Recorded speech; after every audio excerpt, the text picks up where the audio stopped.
ভিতরে একটা জায়গা আছে যেটা উত্তপ্ত লাভা, এখানে লাভা আছে। কারণ পৃথিবীর ভিতরটা কিন্তু গরম, উপরেরটা আমরা যদিও দেখি এরকম শিলা পাহাড় ইত্যাদি, পৃথিবীর ভিতরে কিন্তু আছে লাভা, যেটা সবাই মোটামুটি জানেন। এর ভিতরে একটা জায়গা আছে, ইনার কোর বলে জায়গাটাকে, একদম ভিতরে।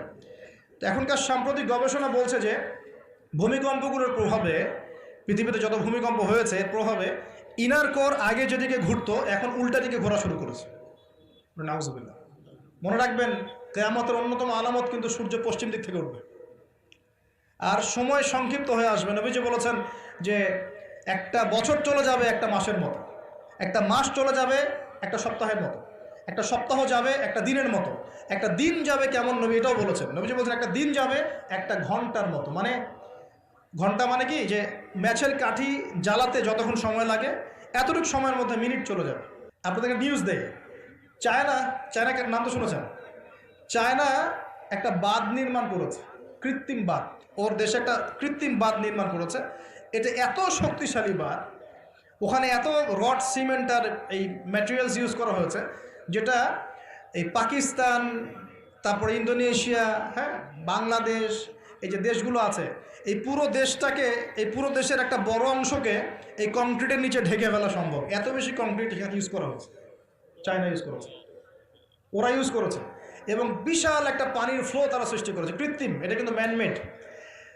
তো আমি গতকাল রিসার্চ করতে গিয়ে দেখলাম যে তারা বলছে এই বাঁধটা নির্মাণ করার কারণে পৃথিবীর আহ্নিক গতির মধ্যে একটা পরিবর্তন চলে আসছে। মানুষের হাতের কামাই। দেখেন, মহাবিশ্বে এমন কিছু একটা হবে যাতে এই পৃথিবীর গতির মধ্যে একটা পরিবর্তন আসবে। একদিন কেমন করে এক বছরের সমান হতে পারে? সাহাবীরা প্রশ্ন করলেন, ইয়া রাসূলুল্লাহ, আমরা তখন নামাজ কেমন করে পড়বো? নবীজি বললেন, অনুমান করে পড়ে নিবে, তোমরা এস্টিমেট করে করে অনুমান করে পড়ে নিবে যে কতটুকু সময় পর পর ওয়াক্ত হচ্ছে। তার মানে সাহাবীরা নামাজে তখনও সচেতন ছিলেন। বিশ্বের সামনে ভয়ঙ্কর কিছু ঘটনা ঘটা এখনো বাকি আছে।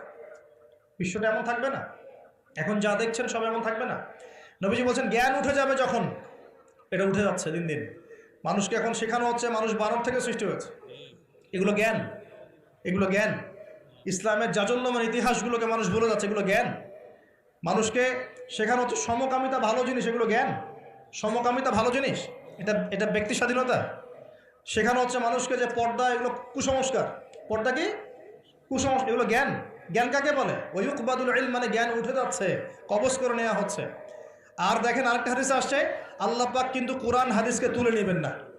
একটা হাদিসে আসছে আল্লাহ পাক কোরআন হাদিসকে তুলে নেবেন না, কিন্তু আলেমদের মৃত্যু হবে বেশি বেশি।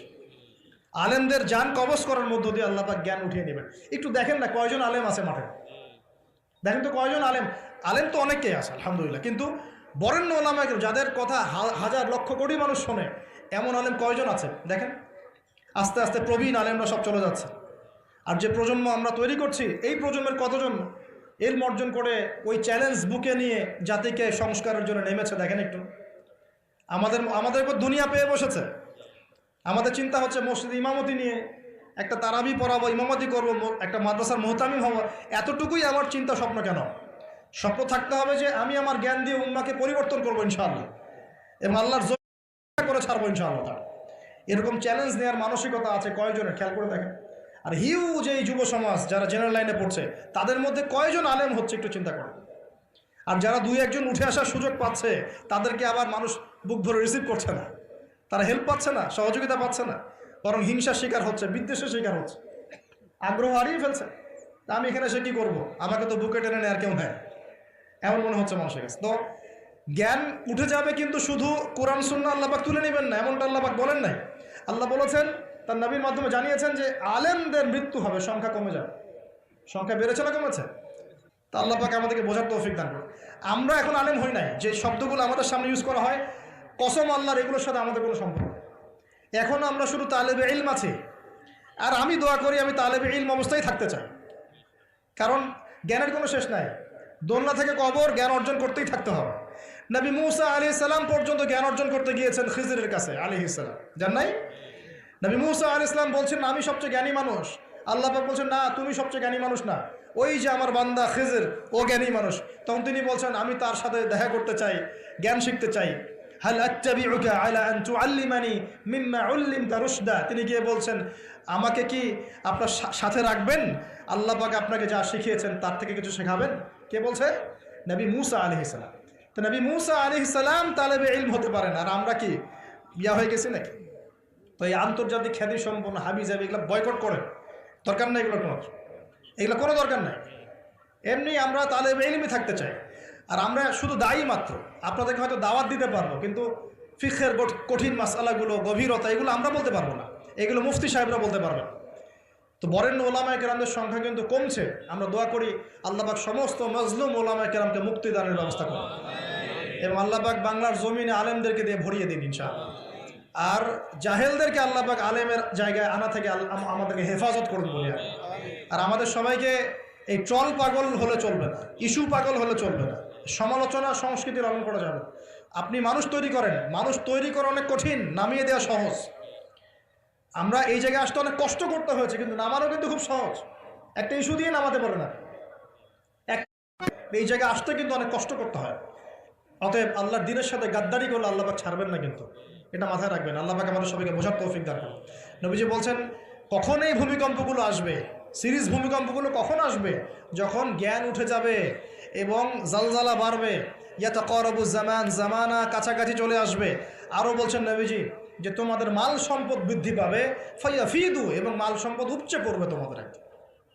দিন দিন দেখছেন না যে যার স্যান্ডেল কেনার টাকা ছিল না, সে এখন উঁচু উঁচু বিল্ডিং তৈরি করতেছে, দেখেন না? এটাই তো নবী সাল্লাল্লাহু আলাইহি ওয়াসাল্লাম হাদিস জিবরিলে কি বলেছেন?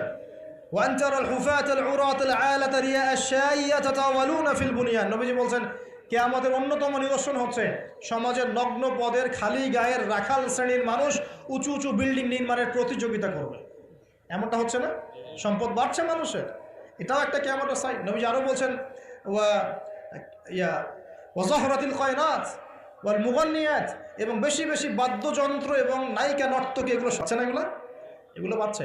এই সময়ে নবী সাল্লাল্লাহু আলাইহি ওয়াসাল্লাম বলছেন যে এই জালজালাগুলো আসতে থাকবে। এটা একটা হাদিস। একটাতে আসছে যে নবী সাল্লাল্লাহু আলাইহি ওয়াসাল্লাম বলছেন লা ইয়াশরাবান্না নাস মিন হাযিহিল উম্মাহ আল খামর, আমার উম্মতের মধ্যে কিছু মানুষ মাদকদ্রব্য পান করবে, সবাই না, কিছু মানুষ মাদকদ্রব্য পান করবে। ওয়া ইউসাম্মুনাহা বিগাইরি ইসমিহা, এবং সেই মাদকের নাম তারা পরিবর্তন করে খাবে। খাচ্ছে না মানুষ এখন? মদকে মদ বলছে না। এই যে তোমরা টাইগার খাও কেন, স্পিড খাও কেন, এগুলোর মধ্যে অ্যালকোহল নাই? দিব্যি বাচ্চাদেরকে এগুলো খাওয়াচ্ছে অনেকে, দেখা যায়। আপনারা কি পাগল হয়ে গেছেন নাকি? এগুলোর মধ্যে এমন ক্ষতিকর উপাদান আছে যেগুলো দিয়ে মানুষের কিডনি ড্যামেজ হয়ে যায়। দিব্যি রোজার মাসে রমজান রোজা খুলেই একেবারে সিগারেট হাতে নিয়ে একদম এগুলো খাওয়া শুরু করবে। এগুলোর মধ্যে মাদকদ্রব্য আছে। যে পানীয়র মধ্যে যার্রা পরিমাণ মাদকদ্রব্য থাকবে সেটাও মাদক, মনে রাখবেন। স্মোক করো, স্মোকটাকে অনেকে মাদক মনে করে না, তাই না? স্মোকিংটাকে অনেকে মাদক মনে করে না, মনে করে মাকরু মনে হয়। মাকরু মানে কি? মাকরু মানে কি ভালো? মাকরু মানে কি? মাকরু মানে কি? কোরআনে সূরা বানু ইসরাঈল খুলে দেখেন, বড় বড় কিছু পাপের কথা মেনশন করে আল্লাহ পাক বলছেন এই পাপগুলো ছেড়ে দাও, এই পাপগুলো আল্লাহর কাছে মাকরু, এই পাপগুলো আল্লাহর কাছে অপছন্দের পাপ। এটা কি মাকরু মানে কি জায়েজ করে নেওয়া?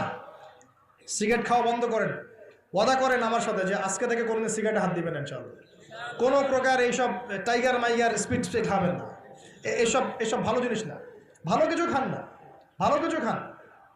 আর অনেকে দেখা যায় যে জর্দা খাওয়া শুরু করেছে। কেন? এটা কি সুন্নত নাকি? কি দরকার আছে ভাই? এতটুকু খাইলে হয়তো নেশা হয় না, বুঝলাম। এতগুলো জর্দা একবারে খান দেখি, খাওয়া যাবে? খামরের মূলনীতি কি? যার বেশি খেলে নেশা হয় তার অল্প খাওয়া হারাম। মনে করেন এখানে যতটুকু পানি আছে, এতটুকু খেলে, এতটুকু মাদক খেলে কারো নেশা হচ্ছে না, কিন্তু এতটুকু খেলে নেশা হচ্ছে। তার মানে কি এতটুকু খাওয়া জায়েজ, এতটুকু খাওয়া হারাম, নাকি পুরোটাই হারাম? এটা বোঝার জন্য কি মুফতি হওয়ার দরকার আছে? আপনি বুঝতে পারছেন। অতএব এই যাবতীয় মাদক দ্রব্য থেকে দূরে থাকতে হবে, না হলে ভূমিকম্প আসবে। কিন্তু ভূমিকম্প আসবে। আর মাদক দ্রব্য নিয়ন্ত্রণ অধিদপ্তর দিয়ে শুধু মাদক নিয়ন্ত্রণ করা যাবে না। মানুষের ঈমান আকীদার পরিবর্তন দরকার। মানুষের মধ্যে আল্লাহর ভীতি জাগ্রত করতে হবে, তাহলে মানুষ অটোমেটিক মাদক ছেড়ে দেবে ইনশাআল্লাহ। আমরা কি যুব ভাইদের কাছে ওয়াদা নিতে পারি ইনশাআল্লাহু তাআলা জীবনেও কোনোদিন মাদক খাবো না, জীবনে কোনোদিনও মাদকের ধার কাছে যাবো না ইনশাআল্লাহ।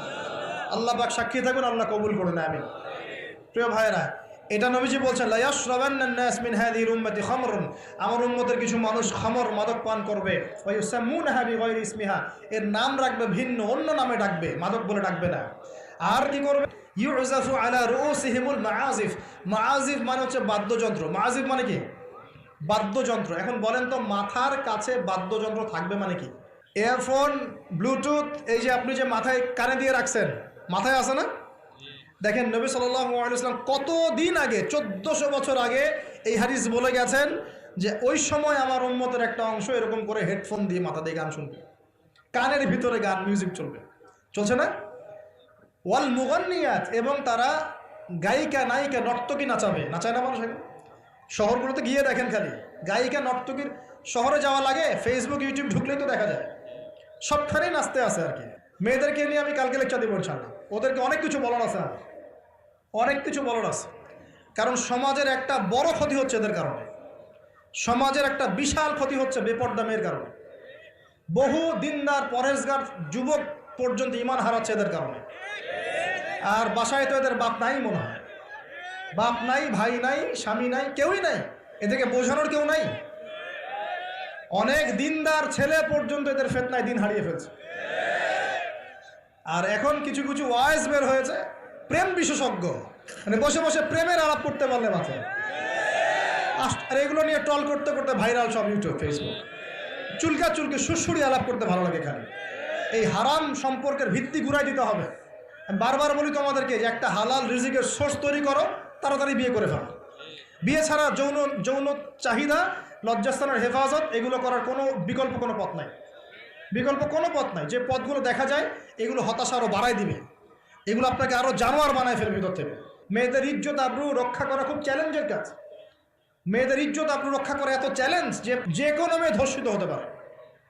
একটা কথা এখন না বললেই পারতেছি না, আমি কিছু রিপোর্ট দেখেছি, কিছু কিছু মাদ্রাসায়, কিছু কিছু হিপসখানাতে পর্যন্ত আস্তাগফিরুল্লাহ, যে ছাত্র যারা আছে, ছাত্র, এই ছাত্রদের সাথে এরকম বালাৎকার সমকামিতার কাজ করা হচ্ছে। আমরা বাচ্চাদেরকে পাঠাবো কোথায় তাহলে? এটা আমাদের সাথে হবে কেন? বাচ্চাদেরকে কোথায় পাঠাবো তাহলে? ইউনিভার্সিটিতে গিয়ে তো ধর্ষিত হচ্ছেই, হচ্ছে না? দেখলেন না কয়েকদিন আগে হল নিয়ে কি ঝামেলাগুলো হলো? দেখা গেল না যে বড় বড় নেতাদের মনোরঞ্জন করতে হয়? দেখেন নাই? মনে ইডেনের কথা বলছি, দেখেন নাই? তারপরে বিশ্ববিদ্যালয়ে তো নগ্নতা চলছেই, ফ্রি মিক্সিং চলছেই, জেনা তো ফ্রি, এবং পতিতালয়ে সব 1500-2000 টাকা দিয়ে রাত পার করা যায়। এগুলো ফেসবুক ইউটিউব ঢুকলেই দেখা যায়, ঢুকলেই দেখা যায়। তার মধ্যে আবার চলছে এখন সমকামিতাকে এখন প্রমোট করা হচ্ছে।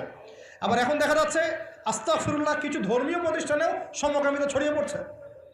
একটা বাচ্চা সে করেছে ঢাকায়, ওর পোস্টমর্টেম রিপোর্টে দেখা গিয়েছে যে, বলতে পারতেছি না আমি আসলে, ওর পোস্টমর্টেম রিপোর্টে দেখা গিয়েছে যে ছেলেটার যে পিছনের যে রাস্তা আছে না, এখানে যৌন নির্যাতনের চিহ্ন পাওয়া গেছে। কিভাবে বলতাম কথাটা বলেন, আপনাকে বোঝানোর জন্য বললাম। একটা ছেলে হাফেজ হতে গিয়েছে মাদ্রাসায়, তার সাথে যদি টিচার এরকম কাজ করে, এই টিচারকে জাতির সামনে এনে ফাঁসি দেওয়া দরকার। তখন সবার একটা আক্কেল হবে, শিক্ষা হবে।